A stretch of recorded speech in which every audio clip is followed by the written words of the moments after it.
www.bookman.org. What's on your summer reading list? Book TV wants to know.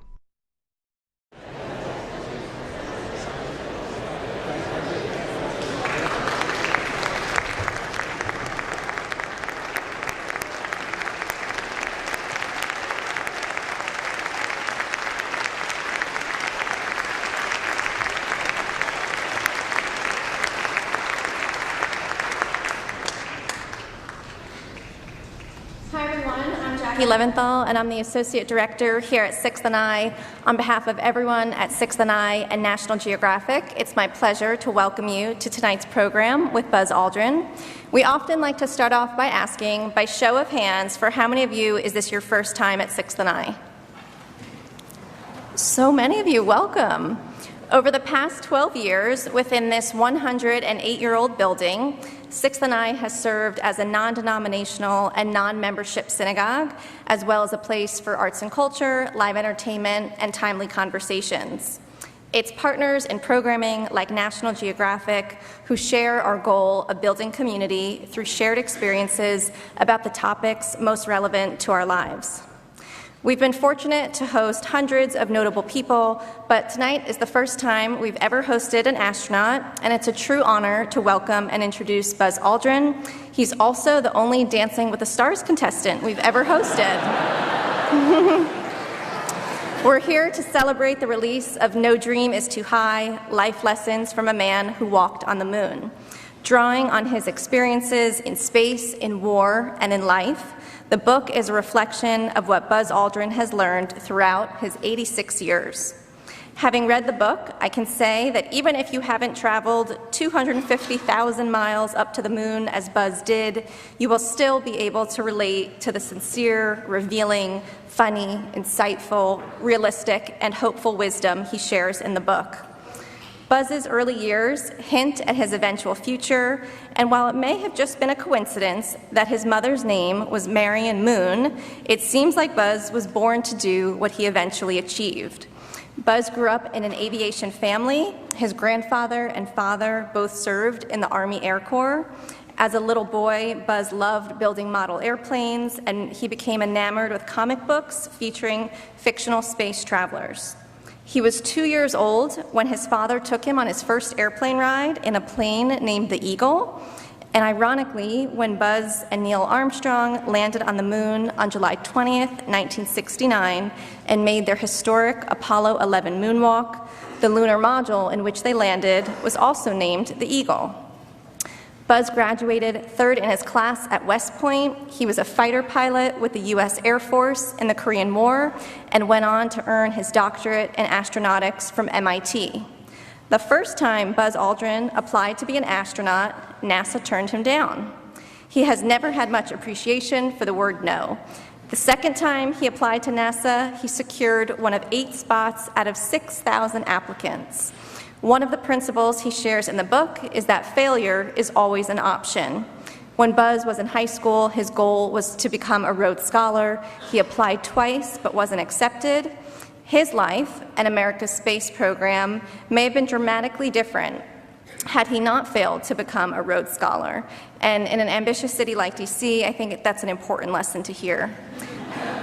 Innovation and a commitment to serving his country have been Buzz's guiding principles. Since his Apollo 11 mission, which led to being awarded the Presidential Medal of Freedom, he has remained an influential advocate of space exploration as well as a champion for veterans.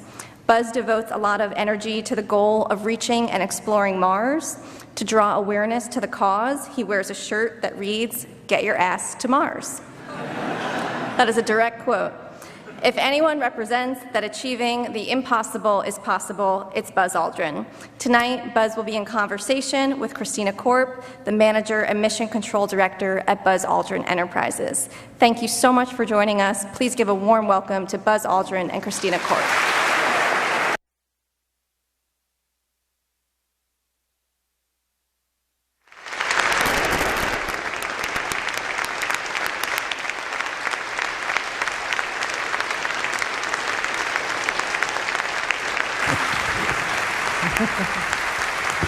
Oh, what a warm crowd we have here tonight.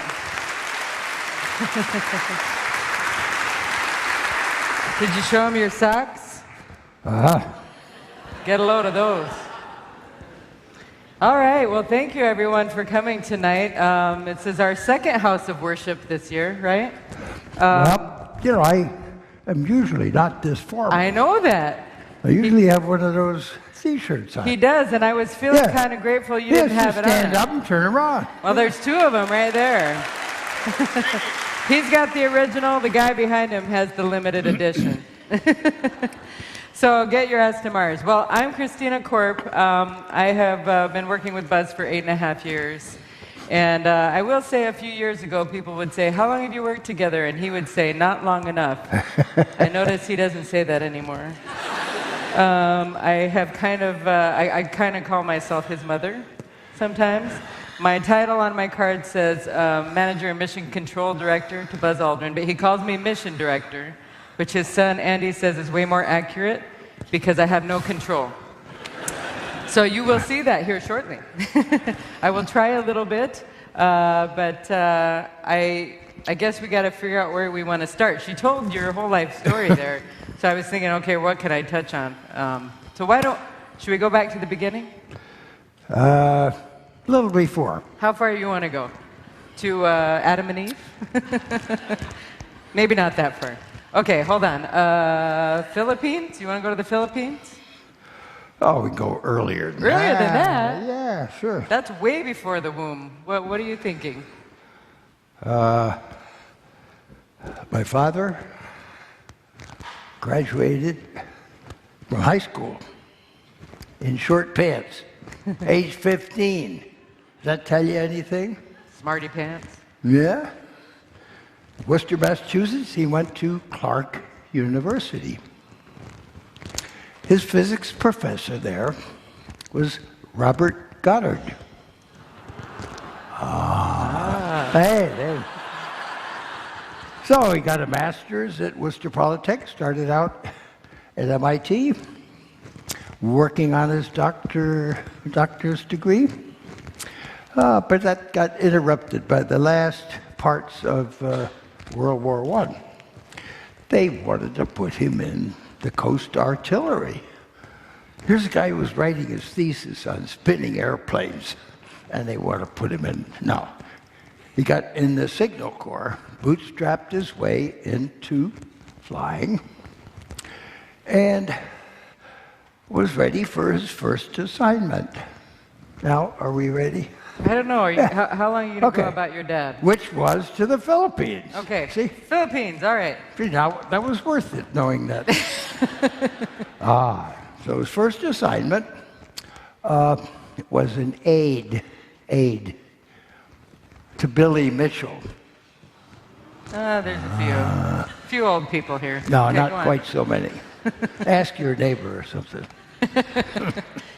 But that's where an Army chaplain, by the name of Faye Arnold Moon,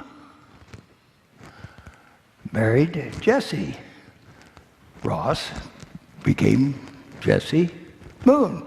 That was Mama Moon? Well, not yet. Not yet.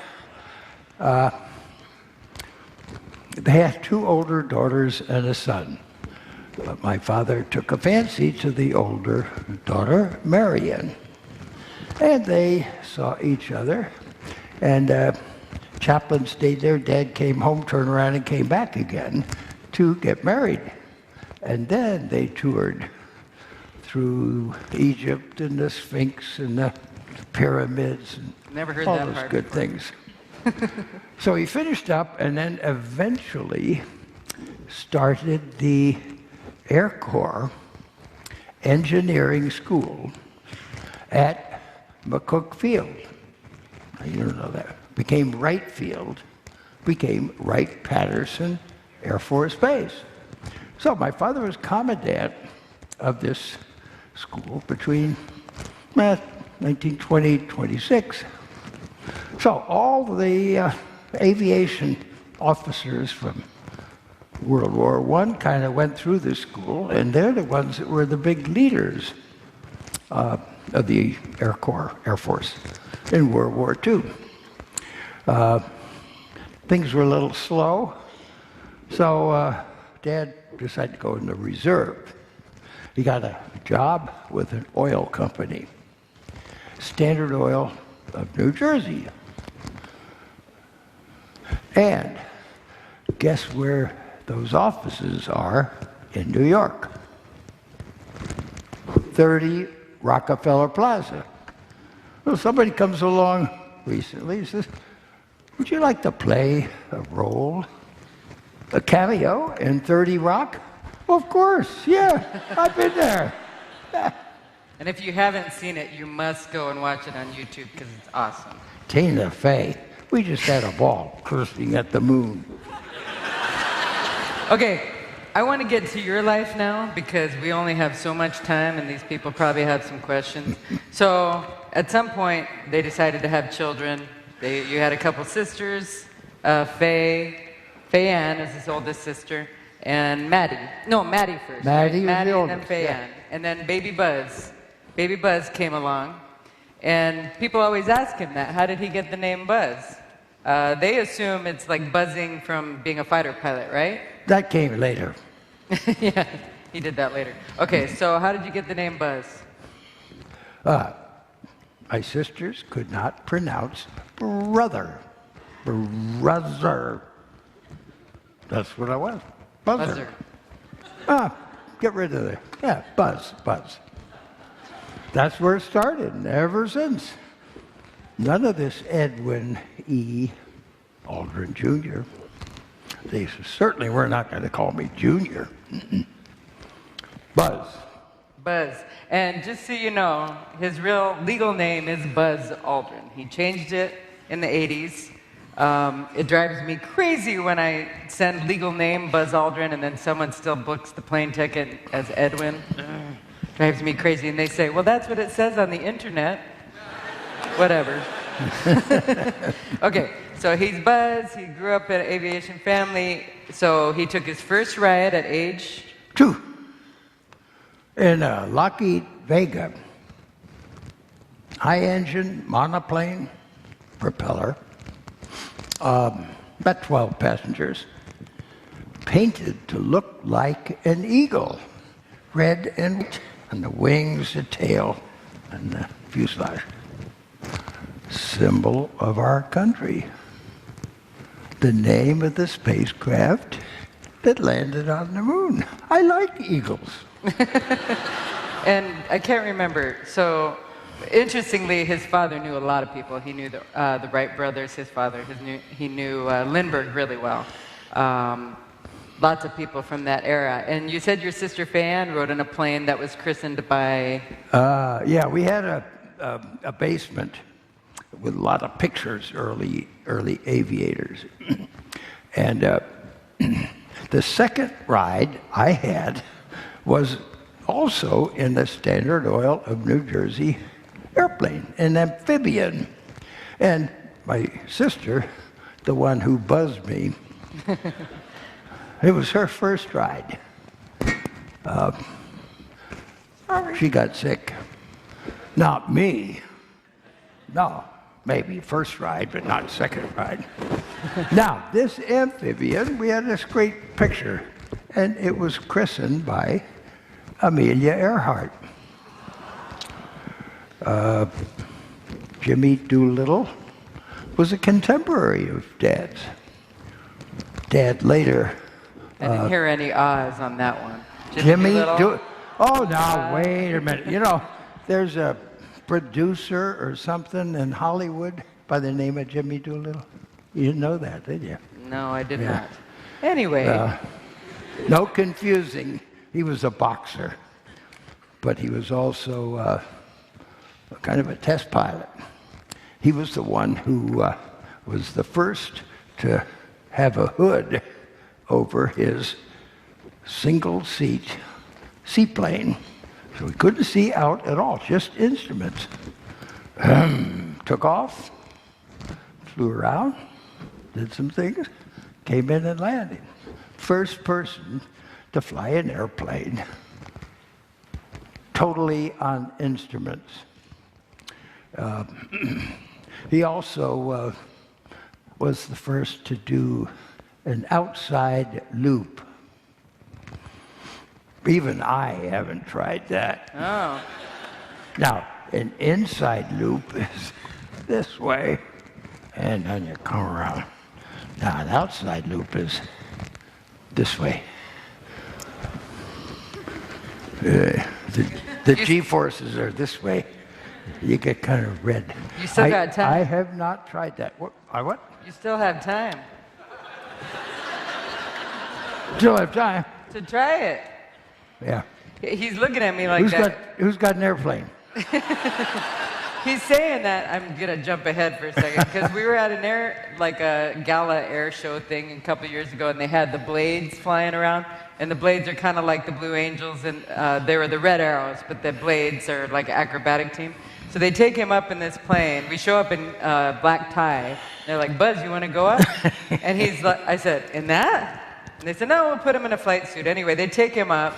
They go up, and once he was up there, they started doing acrobatics, and then they said, oh, Buzz, you want to try one? So they'd tell him to do one of those stalls where you go straight up, right?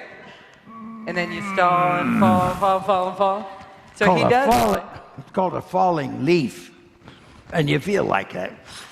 So he does that, and then they have him do all these loops and all these other things, and I can see it in the sky. And then they said, so how many times you done that? And he's like, nah, I never did that before. And, you know, so you got time, I'm saying, you know. Tomorrow. Okay, let's go back a little bit, though, again, and I know you love Jimmy Doolittle, but let's get to your life.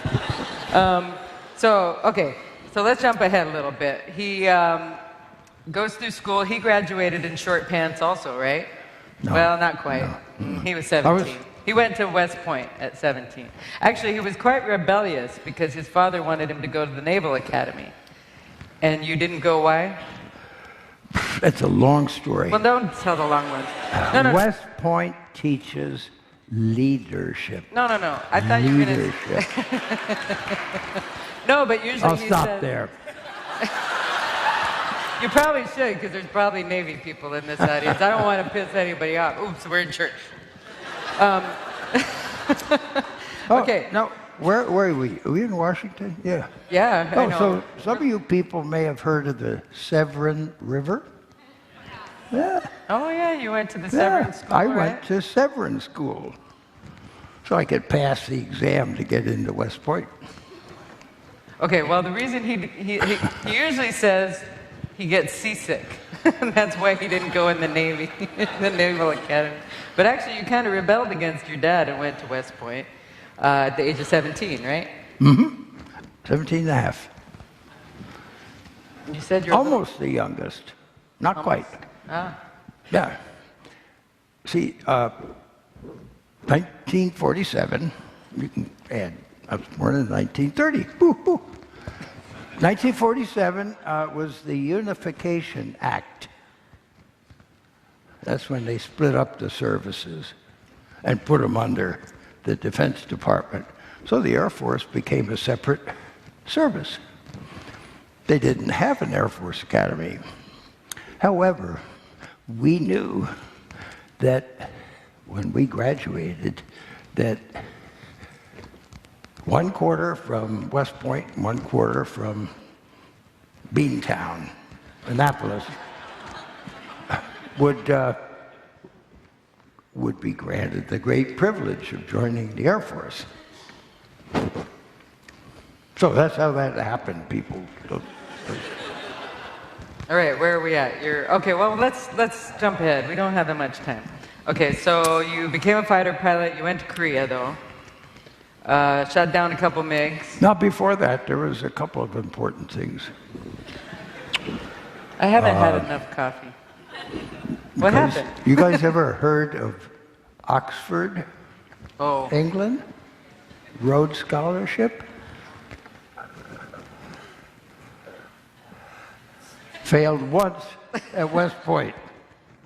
Went through pilot training, just about to go to Korea.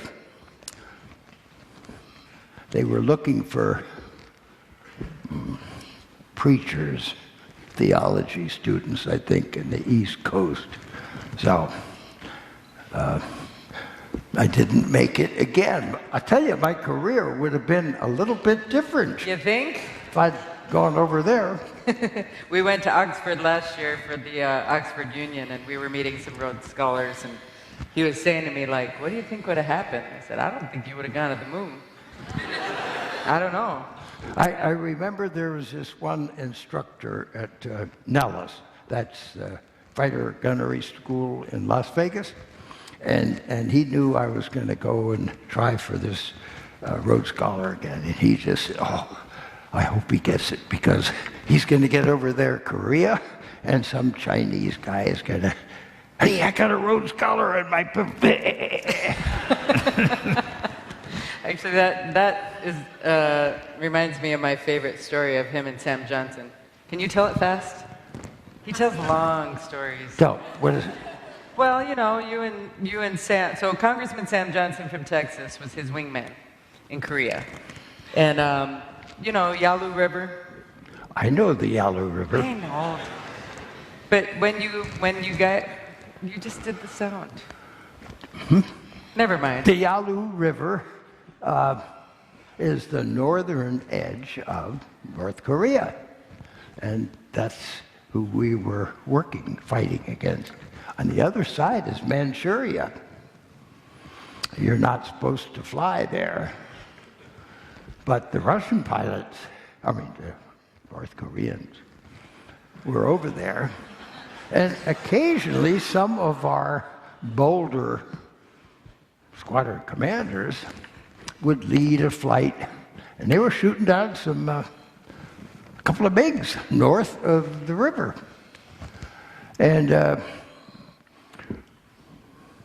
after about a week, the squadron commander got shot down north of the river. He was a POW. And one of the West Pointer guys who was flying on his wing, the investigating board comes along and wants to know all the details. And so he told them the truth of where they were.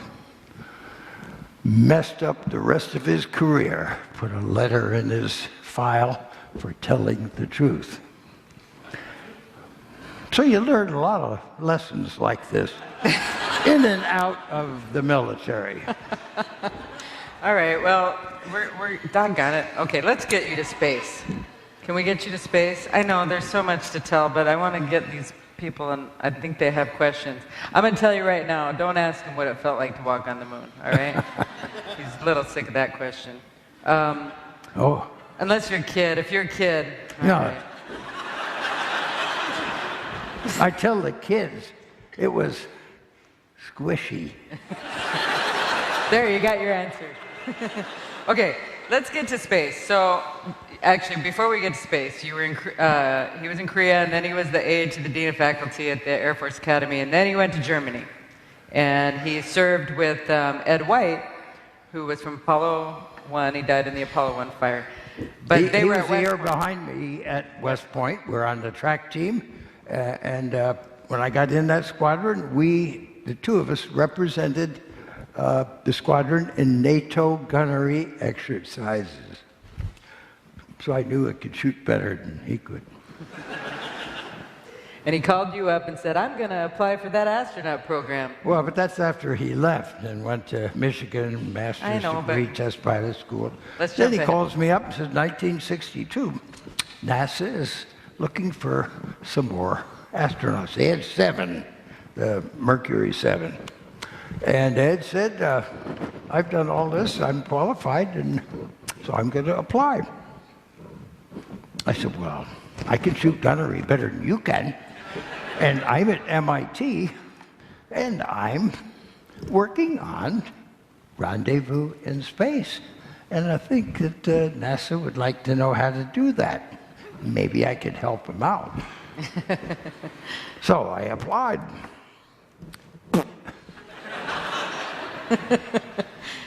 But, you know, you're pretty stubborn, so you tried again, right?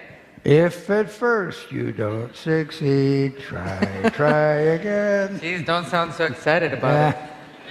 All right, but you got accepted. Third group of astronauts. And Yeah, your microphone's getting all wonky, so just be careful. And yeah, you became an astronaut. We all know that. So let's see. Let's talk about Gemini then. So originally, you almost weren't going to fly in Gemini because... Well, I helped to train the guys. McDonnell Douglas built the Mercury spacecraft, and they built it a little bigger so you could put 2 people in it and became the Gemini spacecraft. So they had figured out different ways of rendezvous, and some other people were pretty bold, and you lift off and go right straight toward them. And neither of these were very good, but mine was better than theirs. Won't go into all the details, but it was a fighter pilot type rendezvous. And I'd worked training some of them. So I went to the boss and said, you know, I would like to really fly in one of these Gemini flights and do rendezvous. He said nothing. The list comes out, and Jim Lovell and I are on the backup crew for Gemini 10. Okay, now, when that flies, they have a crew for 11 and 12, so the backup crew becomes the prime crew on 13, but there wasn't any 13. That's what you call a dead-ended assignment. Woe is me. Hey, wait, hold on though. So Buzz was the first to train underwater to simulate neutral buoyancy to simulate weightlessness. But was that, when did you do that? Did you know? Was that when you knew? No, my backyard neighbor, Charlie Bassett, really top-notch test pilot in our class. He was on the prime crew for Gemini 9. And in a snowstorm at St. Louis, they didn't quite make the turn, the final, and they crashed into the hangar where the spacecraft was. Ironically, both of them were killed. So that's the primary crew. The backup crew takes over. Now, the crew who's going to fly on Gemini 9 doesn't have a backup crew. But here's Lovell and Aldrin. We became the backup crew. Now that means there's a crew for 10 and 11, and we're going to fly on the last one. That's the way things happen sometime. I gotta fix your mic. Sorry, it's making lots of noise. It's all right, I can hear. Sound guy's coming. Sorry. You go through my hearing aid? It's just making lots of scratchy noises. I think you're all right now. But we're running out of time, so you're gonna speed it up. See, if I can call somebody, I hear them No, don't through answer. my hearing aid. I don't know if anybody, I know you guys saw the Senate hearing we were at last year, and his phone rings, and I'm like, no. Actually, I thought it was some friends of ours calling him to get him to wrap the story up. And I will admit, Come on, we got to get up, do a few things. You're right. Down, But I do think it's funny that Ted Cruz was the guy who was leading it. He said, "Let us know if it's from the International Space Station." Buzz answers it. Anyway, okay, you gotta get up to space. So chop chop. Yeah. Well, let's just get you up to space. Okay. I remember the first time I asked him about Gemini 12, and he said, "It was so easy, my grandma could have done it." Maybe your grandma, Mama Moon. I bet I got something new that you haven't heard. Oh no. See, Did you guys? Well, on our mission, we rendezvoused and docked with the Agena spacecraft. And we were scheduled to throw a switch which would light the engine in the Agena, and it would take us up much higher. to do what? Just get up higher. So everybody looks smaller. Okay. It didn't work. So not everything happens just the way. But there were several different interesting EVAs, extravehicular activity. That's spacewalking. Really isn't walking, it's floating outside the damn spacecraft. Spacecraft's going in orbit 17,000 miles an hour. So are you. You're going together. So I did 3 different spacewalks, 5.5 hours, set a record. The last one, no, let's go to the first one. Well, I don't know. Is that where you were sightseeing? Or were you sightseeing all the time? No. The first one was taking some night photography of stars, ultraviolet. So Lovell would line the spacecraft up very carefully. Now, by that time, I'd opened the hatch, and I was standing up in the hatch. No, I didn't have a seatbelt, as a matter of fact.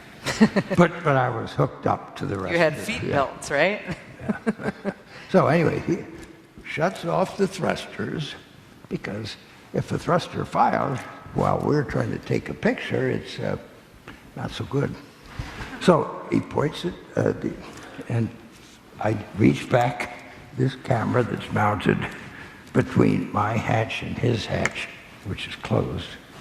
Camera's here, so I take a 5-second or a 10-second exposure. And we did that for one night. Then we had a free pass during the daytime. Nothing really scheduled. I'm standing in the hatch, on the seat with the hatch open. I got this camera and looking down at the Astrodome and other things. So I looked at this camera, and it's got this lever. I wonder what would happen if I click. We took some more pictures that night, but that was the first selfie in space.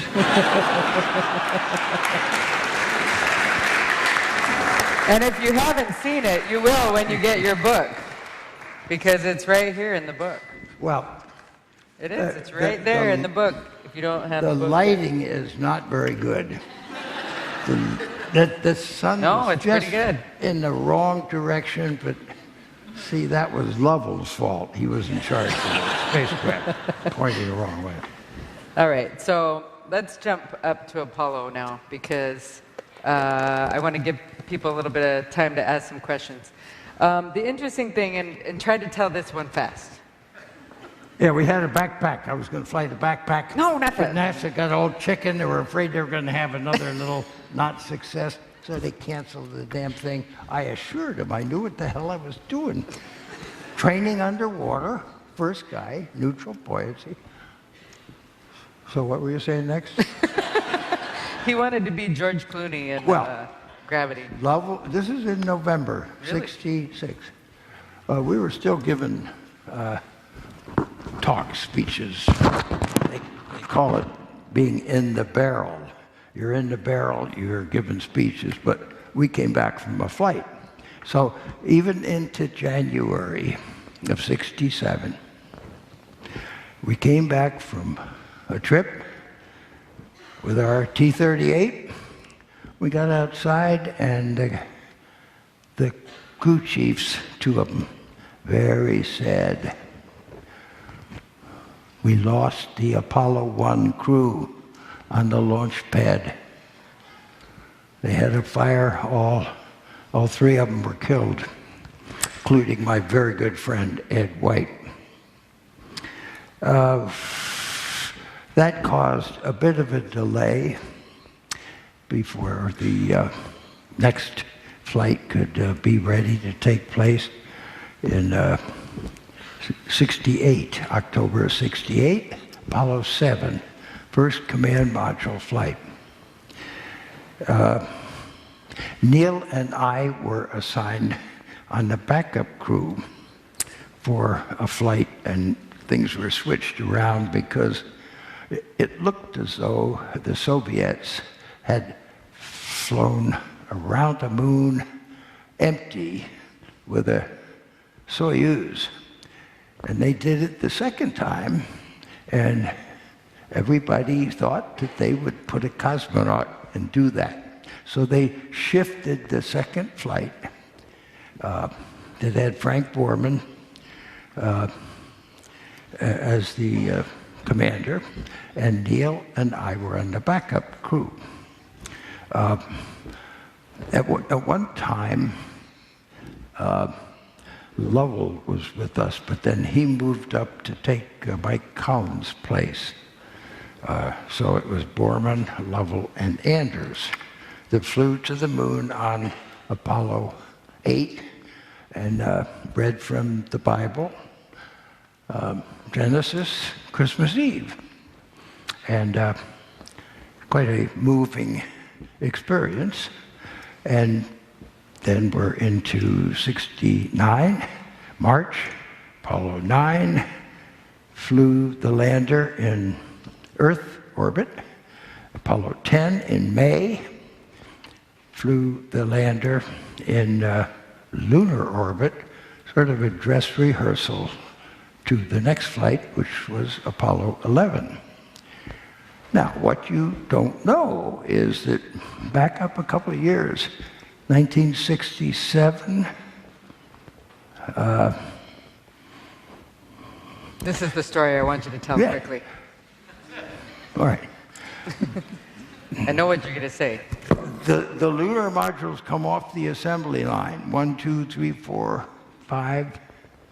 They're all overweight for a landing. And yours was? And ours, well, number 5 was overweight, all right? Except the manager wanted his lander to land on the moon. So he thought he could adjust the books a little bit and trim a little weight here and there. He went to see the program manager. George, if I can reduce the weight on LEM 5, will you let it be a lander? Well, of course I will, Hugh. And so, because we'd like to have at least one more landing opportunity before the end of the decade. So, LEM 5 reduced the weight, and it became the spacecraft that Apollo 11 had. Had he not reduced the weight, the first landing would have been LEM, Lunar Module 6, Apollo 12, mid-September. Didn't happen that way. No. And you became my good friend, Hugh Davis, his name is in the book. He's one of the ones that Buzz dedicated the book to. The dedication says, I dedicate this book to the dreamers, the out-of-the-box thinkers, and seat-of-the-pants innovators like me, John Hubble, Hugh Davis, Dick Batten, Charlie Bassett, Ed White, and Stephen Hawking, but especially to my dear friends and Apollo 11 crewmates Neil Armstrong and Michael Collins. So unfortunately, Hugh passed away just about a week before this book came out. We really wanted to go and give it to him personally. Now, he was very innovative. He wasn't just a maintenance officer in Korea.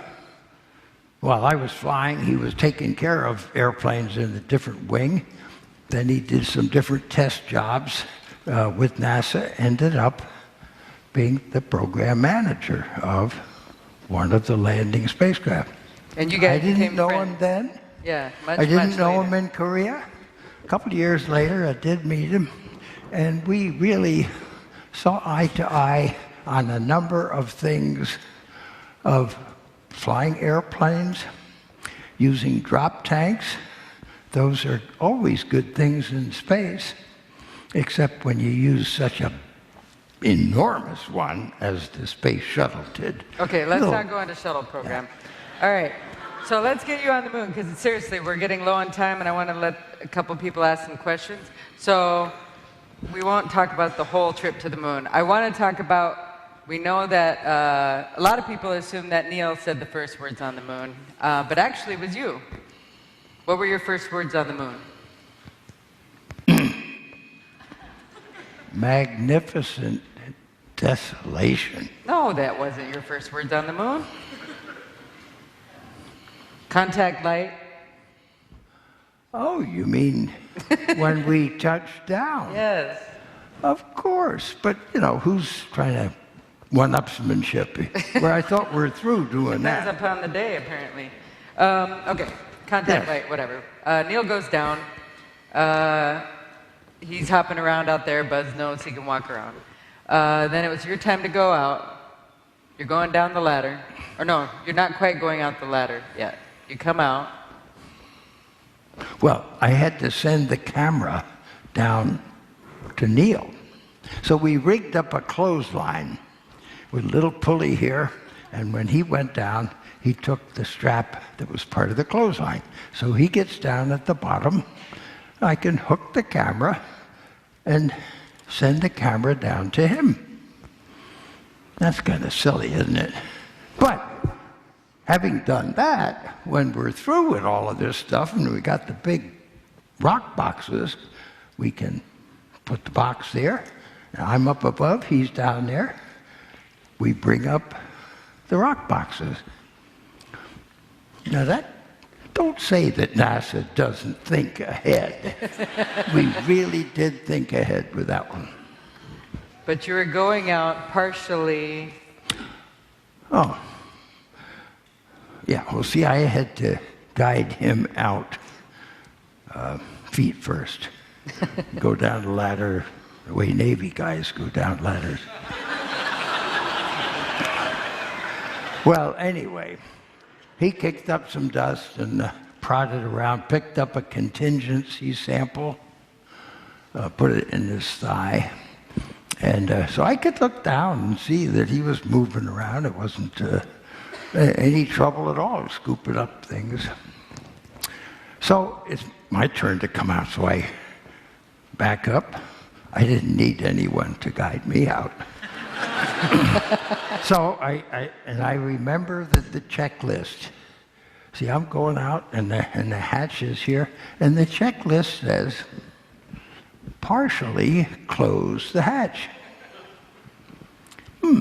That sounds like a good idea. So as I go out, I said to Neil and all you guys, I'm going to partially close the hatch, making sure not to lock it on my way out. That would be a bummer.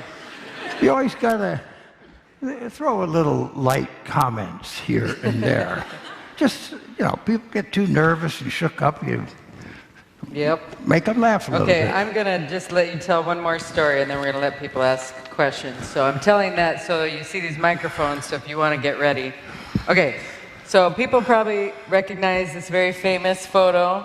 It's called the visor photo. And a lot of people think it's Neil Armstrong. But that's not Neil Armstrong, because as you heard earlier, Buzz sent the camera down to Neil. So that means Neil Armstrong took this picture of Buzz. So why don't you tell really quick that story of how Neil took that picture? Well, around Hollywood, they have get-togethers every so often about the pride of these producers, movies. And they decide that they would have particular pictures and ask people what made them so unique as a picture. So they get to this picture and they say, "Oh, what is it that made that picture so unique?" Location, location, location. And actually, Buzz took a couple pictures on the moon. The most important, there's a little pin here. Yeah, you can't see it. It's a boot print. It's in there too. So unusual, the dust up there, you put your foot down and it made a perfect boot print. It's very unusual. So I did a before and after. Then it still looked kind of lonely. So I put my foot down, moved it over just a little bit, and so you can see that it wasn't a visitor, it wasn't somebody else, it was us with a boot. And actually, his son Andy said, "Dad, it is not fair. I've taken thousands of photos." He's a photography enthusiast. He's a good photographer. He is, but he said, "You literally taken like 3 photos in your whole life, and you took that one." And so we say, once you got it right, oh, you got to quit while you're ahead. I mean, after all, there's the selfie, there's the boot print. Must be something else. What was that other one? not much. No, don't ask Buzz to take a photo for you. Those are the only ones he can Oh, take. no, I'm at the other end of the camera. I know. All right. Okay. All right, we're gonna start with you, young man. Let it be Mars.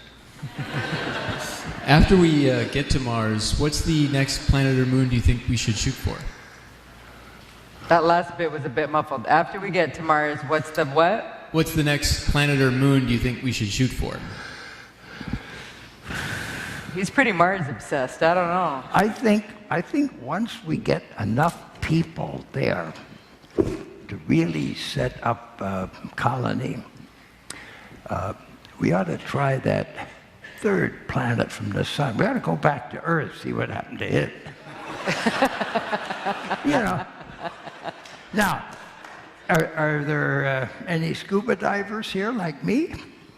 Why, there's another place we can go to, one of those moons with the ice all over it, and dig a hole in the ice. A couple of miles deep, there's water down below. Is that where I'm sending you next? Living creatures. It's a little hard coming back up again. Okay. Hi, I have a magazine that was a special edition that Life put out a couple of weeks before you went up to the moon, and it says that you had the best scientific mind that they had ever sent into space. Right. What? Okay, so it ruins the answer. I was going to say... It really meant the most practical mind, the innovative mind. Everything's a scientist, you know. So what did your... I don't know if you read it before you went up, but what did your mates say about that? Well, what was their name for you? My middle name, No. What did your astronaut peers call you? Dr. Rendezvous. It's now Dr. Cycler. Okay, so I was going to ask, who do you think would fit that description today of the astronauts that have been up behind you? Present astronauts? Yeah. I don't know any of them. Actually, interestingly, I was talking to Terry Virts, who was up at the space station for 6 months, and I asked him, because Buzz was explaining distant retrograde orbits to him, and he had a glazed look on his face, and I said, "Do you understand any of this?" I probably do more than he does now, and he said, "Nope, not much." And then I said, "Are there any astronauts right now like Buzz?" And he said, "We've got about 3 mad scientists like Buzz right now, but maybe not quite like Buzz." Now, I've been planning some nice missions into the future. Oh, hold on. We got people who got questions. No, there's maybe a that's real what nice they got. one. This one is a flyby of Venus. See, I'm looking for some female astronauts, because men are from Mars and women are from Venus. Well, we got one apparently in the middle that he thinks should go. Okay, let this Texas Longhorn dude ask a question. Sir, first I just want to say go Army, beat Navy. That's the first thing. Go Army, beat Navy? Yes, that's the first thing. The second thing, I've been wanting to tell you this for a long time, because we kind of live in this age of increasing anti-science and conspiracy theories and ridiculousness. And a few years ago, you were confronted by a conspiracy theorist who got in your face and said you were a liar and a coward, and you socked him in the face in response.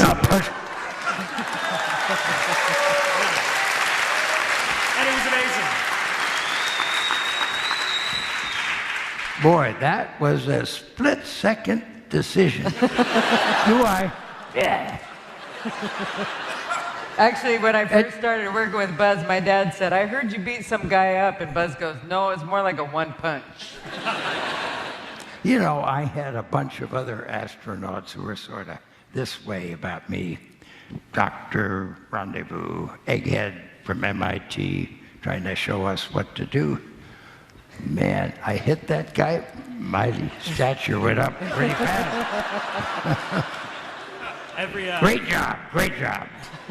Every cadet who goes through West Point does boxing, as you know. And in the video, you really put your arm into it when you did it, and that just made me laugh. And we've watched that millions of times. And that dude was huge. I mean, he went like that. You're not talking about the people who played that over with a looping? It's like a... Alrighty then. Okay, tie-dye here. There, sir, I'd like to thank you for your service to the country and humanity.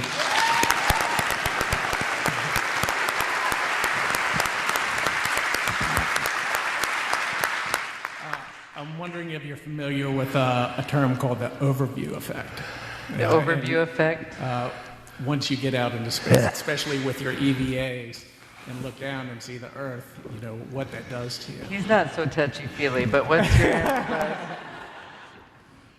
Overview, effect. Underview, side view. I don't know what they're talking about. I get out there and I look back, it's just what I expected. Except it's for real. It's not what I kind of thought. You get out there and everything is pretty much the way you thought it would be. I'm not sure everyone would feel that way. Black is black. But that's how Buzz is. What do you say? Fighter pilots have ice. Ice in their veins. No, look, you leave the Earth and it gets smaller. Big deal. Is that unusual? Now you go up to the moon and it gets bigger. We all know that. Sorry, that's the best answer you're going to get. Now, not too many people know this. There was a little short film made several years ago. And it said, "In the shadow of the moon." And I had to think a little bit about that. What does that mean? Well, if you play with your hands a little bit, and you know that we're leaving the Earth and we're going to go around the moon and we're going to come and land this way, we want the sun behind us. So the sun's over here. So in order to do that, you go by and the moon covers up the sun. But it's not like one of these, but saying this is the moon, big, and the sun. So beautiful corona views. We rushed for the camera, took a couple, no good. But it is one of the most spectacular sights. Sorry. I don't have to hear anyway. Well, they might want to hear you. Sorry, his hearing aids are kind of interfering here. Hold on. Sorry. Every flight that went to the moon did the same thing. They were all in the shadow of the moon. You didn't know that, did you? I'm not even sure I understood half of that. Okay. So Did you ask a question? No, not yet. Not yet. Okay, it's your turn. Okay, Buzz, I know you want us to get to Mars as soon as we can, and I certainly do too. How do we get the country back to the point where we really are focusing on exploration? We think about the past. We celebrate things we did in the past quite frequently, and have gatherings talking about that. And then we have a new administration. Well, the other And with thing that is, new administration, somebody's in the White House. but it's more than And that. whoever's there is going to be my friend, because I have to go and explain a few things to him about how do you get to Mars. Well, part of it is, though, to be honest, and I'll say this, he's 86 years old, and he's out every day, tirelessly, every day, talking to people and doing these kinds of things, trying to get the public. You know, there was a point when we first started working together, and he'd say, oh, I don't know if the guys are getting on board. I'm like, yeah, the guys are on board. You don't need to get them on board. You need to get the public on board. And we've become very blasé about space, but we need to get excited about it again. That's why he's here. That's why he's out here talking to people, trying to remind the world of what we did. And so we need everybody to kind of get that enthusiasm again. Yes, we do. There's a friend of mine who's written a couple of Newsmax articles and Forbes, and he wrote one not too long, about a year ago. The death trap of public apathy for the space program. Public apathy. I'm afraid that sometimes pretty well sums it up. You want to read anything about the space program? Page 35. Unless there's something sensational or another $1 billion to this program or, yeah. I will say this. One interesting thing is, because we travel all over the world, and one thing I do think has become a little bit of a problem is that Americans kind of take these guys for granted and what they did. And when we leave the country, you should see the people from other countries. They are crying, they are shaking, they are so in awe of what he and the other guys did. And so Americans, we're the ones who did it. So we just kind of take it for granted, no big deal. But the rest, I mean, they just are beside themselves because they can't even fathom that their country could do this. So I really almost feel like the Americans need to be reminded, because everywhere we go in the world, someone has to come up to him and tell him where they were, if they watched it. Now it's kind of getting to the point where some of the kids are coming up and said, my dad told me I have to tell you where he was out in the field. And he wasn't supposed to watch the moon landing, and they were farmers, and his dad said, no, you have to work in the field. So he snuck off to the neighbor's house and watched it. And those are the kind of stories that we hear. And, you know, we kind of need to remind people that there are things like that. There was an Iranian lady we met who said, we didn't have TVs in our village, but they broadcast it on the radio, and the whole, 100-mile radius, people came to the town square. And we felt like we did it too. You know, and that's the kind of, I try to tell people, you know, it is the one event, the moon landings, and especially Apollo 11, are the one events in human history, recorded human history, that the world joined together in a positive event. Not a tragedy, in a positive event, at something that we did for the world. And so the plaque that they left on the moon says, we came in peace for all mankind. And that's pretty much the way all of us felt about the entire Apollo program. That was the theme behind it, really. Just like my theme is, I took an oath to serve my country. That's exactly what I have been doing for a long time and will continue to do, because it is so satisfying to be able to contribute something for all the good things that have come my way, and I happen to be able to, and I will continue to do that. I may get into trouble a few times in the future. Well, I think we are at a most propitious time today. We are worse off in space than we were a week, 2 weeks before Kennedy's speech before Congress. But we can do something about it. Behind them, they had an organization that was functional. They had a program, the Mercury program. What do we got? Can't even get our people, our astronauts, up to $100 billion space station. Okay, well, you guys have to vote and help out with all that business.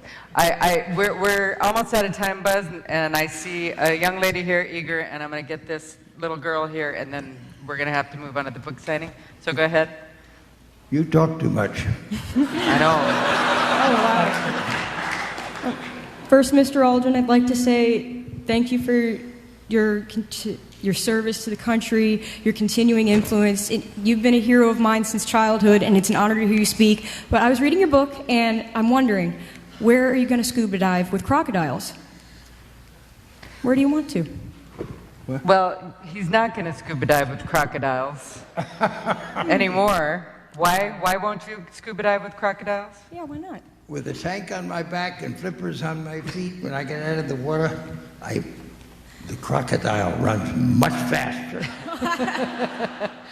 He was gonna, but he changed his mind, probably wisely. He said, I didn't want to lose a hand. Good choice. Let's take this young lady here. What is the one thing you would have done differently in your career?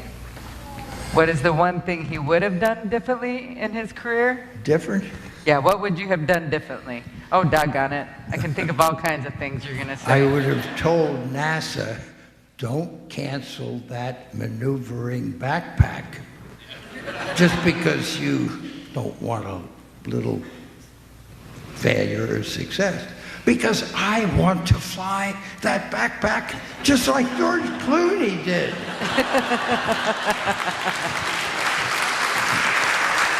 Oh, doggone it. There's one more young man, and then we're gonna end. I'm a sucker for kids. I'm a mom. What advice would you give a 10-year-old who wants to go to Mars? Did you hear that? No. What advice would you give a 10-year-old?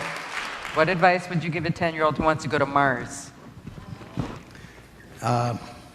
Get a doctor's degree at age 25, then join the astronaut corps. Then they'll send you to the moon, where you will assemble things on the moon that will make the moon base. But you'll assemble those with other people. And then you'll go down and land on the moon for a while. Then you'll come back. Now that's just a training, because that's exactly what you'll do when you get to be 38, 37. You'll go to the moon of Mars and you'll put together a base that looks just like the one at the moon. Don't worry, I know that sounds old, but he was 39 when he went to the moon. So appropriate. We have a spacecraft that will cycle and swing by the Earth, pick up 2 or 3 landers, they'll intercept. 6 months later, they'll get off the cycler as it goes by. Go to our website. Now, what does that cycler look like? You don't have time to talk We're going about to build one just like it in low Earth orbit. Then we're going to build one in lunar orbit. And it's from there that you'll assemble things. And then we'll build the big one, the master one, that takes people. And that's why my program is called Cycling Pathways to Mars. You can find out more at buzzaldrin.com. If you want the Mars t-shirts, you can get to it through buzzaldrin.com or sharespace.org. Those are a fundraiser for Buzz's foundation. Every single penny goes to the foundation. We have the new Buzz Aldrin Space Institute as well at Florida Tech, and that's devoted to human presence, permanent presence on Mars. Buzz, we gotta stop now. I know you're like thinking you're gonna explain cyclers now, but you're not. We gotta go.